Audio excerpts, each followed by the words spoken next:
새끼발가락 발볼로 디디면서 나아가는 게 가장 최선이라는 겁니다. 여러분 안녕하십니까, 호주물리치료사 제이슨입니다. 반갑습니다. 자, 오늘은 제가 사랑하는 운동이죠.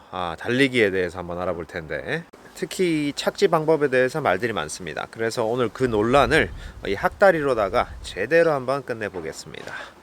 자, 그래서 많이들 궁금해 하시는 부분이 이게 뒤꿈치로 떨어져야 되는지, 아니면은 발의 중간쯤으로 떨어져야 되는지, 아니면은 발의 앞쪽으로 떨어져야 되는지, 그거를 이제 궁금해 하시는데, 저는 그 속도에 따라서 이게 달라질 수 있다고 생각합니다. 달라져야 한다고 생각합니다. 자, 달릴 때는 걸을 때와 비교해서 크게 세 가지가 바뀝니다. 일단 보폭이 커지고요, 그리고 속도가 빨라지고요, 그리고 높이가 바뀝니다. 그러니까 높게 뛰어오른다는 얘기죠. 자, 그래서 걸을 때는 이렇게 앞으로 나가면서 발가락을 이렇게 들어 올려줘야 됩니다. 왜냐하면 발가락을 들어 올리지 않으면 이렇게 땅에 끌리기 때문이죠. 그런데 뛸 때는 그런 동작이 거의 필요 없다는 겁니다. 왜냐하면 이렇게 높게 뛰기 때문에 이렇게 발가락을 들어 올리지 않아도 저절로 이 풋 클리어런스라고 하는 그런 동작이 완성이 되는 겁니다. 자, 이렇게 되면 거의 답이 나왔죠. 왜냐하면 걸을 때는 이런 식으로 발이 떼진 다음에 다시 이렇게 들어줘야 되기 때문에 이런 식으로 다시 닿이게 되는데, 빨리 뛰면 뛸수록 이런 풋 클리어런스 동작이 필요 없기 때문에 미드풋으로 가는 거고, 그리고 조금 더 빨리 전력 질주를 하게 되면은 이걸 거의 하지 않기 때문에 포풋으로 가는 게 맞는 겁니다. 자, 그러니까 여러분이 뭔가를 하지 않더라도 가벼운 조깅을 할 때는 이런 식으로 걷기와 비슷하게 이렇게 뒤꿈치 착지가 나오는 거고요. 그리고 조금 더 빨리 뛸 때는 이렇게 미드풋 착지가 나온다는 겁니다.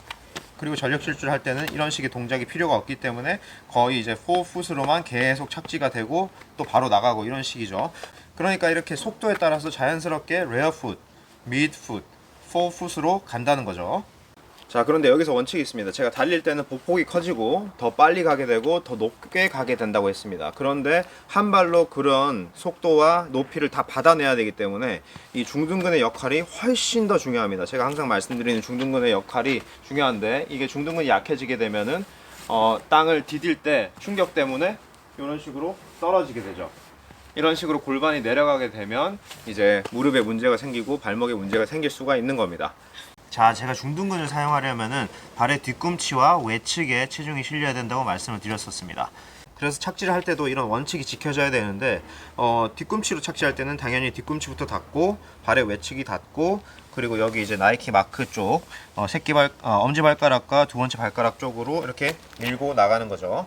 그래서 이제 조깅을 하실 때는 그런 식으로 뭐 걷기와 비슷하게 하시면 되는데, 조금 더 빨라질 때 미드풋에서는 뭐 속도에 따라 다르지만 이렇게 발의 외측과 뒤꿈치가 동시에 닿을 때도 있고, 조금 더 빨라지면은 발의 외측이 먼저 닿이고 바로 뒤꿈치가 닿이고 이렇게 앞으로 나가는 경우도 있습니다. 그리고 포풋에서는 당연히 새끼발가락 밑에 발볼, 그러니까 새끼발가락 아래쪽에 있는 발볼에 체중이 더 많이 실린 다음에 이런 식으로 가야 된다는 거죠. 자, 이렇게 발의 외측에 체중을 실으면서 걷고 뛰고 하는 거를 상당히 조금 어색해 하시는 분들이 있는데, 이게 상당히 자연스러운, 인체공학적으로 자연스러운 착지 방법입니다. 왜냐하면은 전경골근이라고 해서 이렇게 발을 들어주는 그런 역할을 하는 근육이 있는데, 이 근육이 사실 여기 안쪽에 붙어 있어요. 그래서 이게 발을 들어주는 역할도 하지만 살짝 요렇게 돌려주는 그런 역할도 합니다.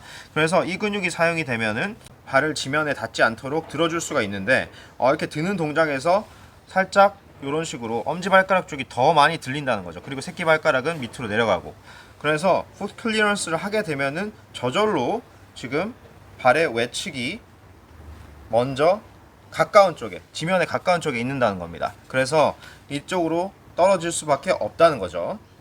그리고 이제 발의 힘을 완전히 다 푼 상태에서도 새끼발가락 쪽이 엄지발가락 쪽보다 좀 더 아래에 위치합니다. 그래서 떨어지는 위치는 다르지만 어쨌든 발의 바깥쪽을 사용해서 보행을 한다는 겁니다.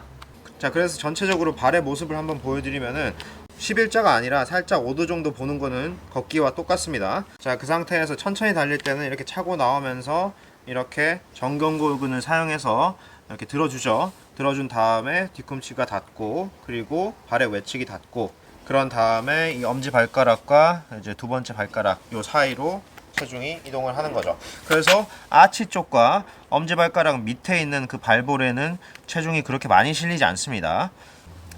그리고 이제 속도가 빨라지는 미드풋에서는 이렇게 많이 당겨주진 않지만 어느 정도는 당겨줘야 돼요. 당겨주기 때문에 정경골근이 사용이 되면서 새끼발가락이 엄지발가락보다 아래쪽에 있는 그런 형태가 만들어집니다.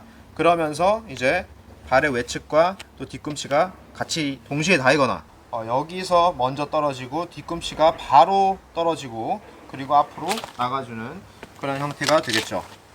그리고 전력 질주를 할 때는 이런 식의 동작이 거의 필요가 없기 때문에 발이 지면을 보는 상태로 이렇게 떨어지게 되는 거죠. 그러면서 거의 이제 뒤꿈치는 닿지 않고 바로 떨어지자마자 이동을 하게 되는 그런 형태가 만들어집니다.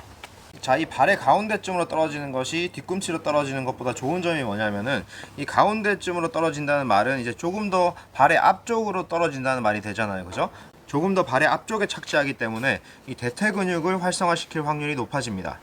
제가 계단 오르기 영상에서 말씀드린 적이 있는데 우리 체중을 발의 어느 곳에 실느냐에 따라서 이 대퇴 근육 그리고 엉덩이 근육이 사용되는 부위가 달라집니다. 발의 안쪽은 내전근, 발의 바깥쪽은 이제 중둔근, 발의 앞쪽은 또 허벅지 근육이고 발의 뒤쪽에 체중이 실리면은 햄스트링과 둔근이 조금 더 활성화된다는 거죠. 그래서 이제 미드풋으로 떨어지게 되면은 이 발의 외측과 뒤꿈치로 같이 착지를 하게 되는데 그때 활성화되는 것이 대퇴 근육과 이 중둔근 쪽이 더 활성화된다는 거죠. 이 뒤꿈치 착지보다는 조금 더 앞쪽으로 떨어지게 되는 거고 그리고 조금 더 외측에 체중이 실리는 거기 때문에 더 많은 근육을 동원해서 흡수를 해줄 수 있다는 겁니다. 그렇기 때문에 속도가 빨라졌는데도 불구하고 뒤꿈치 착지를 하게 되면은 골반에 무리, 무릎에 무리가 온다는 거죠. 왜냐하면은 많은 근육을 동원해서 빨라진 속도만큼 더 많은 근육을 동원해서 충격을 받아주지 못했기 때문에 이 여자분이 발 뒤꿈치를 딛고 발볼이 땅을 때리는 순간 짧아진 정경골근이 늘어나면서 미세 파열이 생긴다고 했습니다.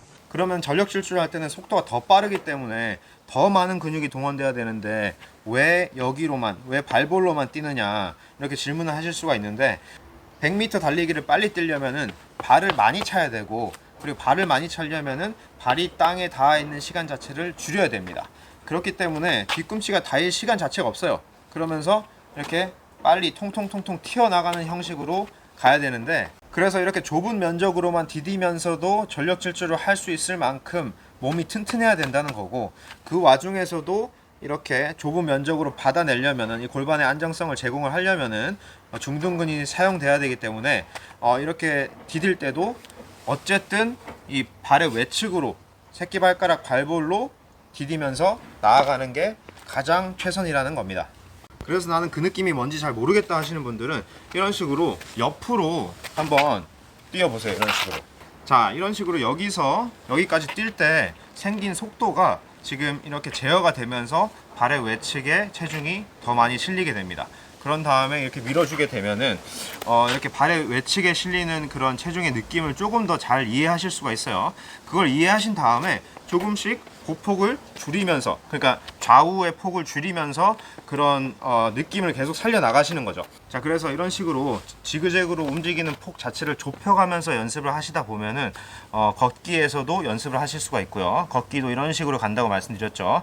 그리고 걷기보다 이런 지그재그 라인이 더 좁아지는 달리기를 할 때도 이런 이제 체중의 이동, 바깥쪽으로 향하는 체중의 이동을 느끼면서 달릴 수 있다는 거죠. 자, 그래서 오늘 달리는 방법에 대해서 알아봤는데 착지 방법은 뭐 어느 게 다른 것부터 좋다 이런 거보다는 속도에 따라서 저절로 이렇게 바뀌어 나가는 게 자연스러운 거라고 말씀을 드렸습니다. 그러니까 속도가 조금씩 빨라질수록 레어풋보다는 미드풋이 그 충격을 흡수하는 데 있어서 조금 더 장점이 있고요. 그리고 이제 속도가 더 빨라질수록 발볼만 사용해서 뛰어야 될 수가 있는데 이거는 이제 본인이 그 좁은 면적만으로 지면에서 오는 충격을 흡수해 줄 수 없으면은 안정성이 무너지면서 몸에 또 안 좋을 수가 있다는 거죠. 그리고 착지 방법이 어떤 것이냐에 상관없이 달리기에서 가장 중요한 것은 중둔근입니다. 그리고 중둔근을 사용하려면은 발의 외측으로 체중이 실려야 된다는 거죠. 그래서 다 같은 미드풋이 아니라는 겁니다. 발의 안쪽에 체중이 실리는 미드풋 러닝은 중둔근을 사용하는 대신 내전근을 사용하게 되면서 오히려 안 좋을 수가 있습니다. 자, 그래서 원래 본인의 스타일이 있다면은 뭐 갑자기 억지로 고치시기보다는 제가 알려드렸던 그런 마사지, 뭐 다른 운동들을 통해서 조금씩 이제 근육의 컨디션을 끌어올려 주면서 연습을 해보시길 바랍니다. 자, 우리 뜀박질도 도가니 지키면서 건강하게 하시길 바랍니다. 여러분들의 도가니 지킴이 제이슨이었습니다. 안전자왈.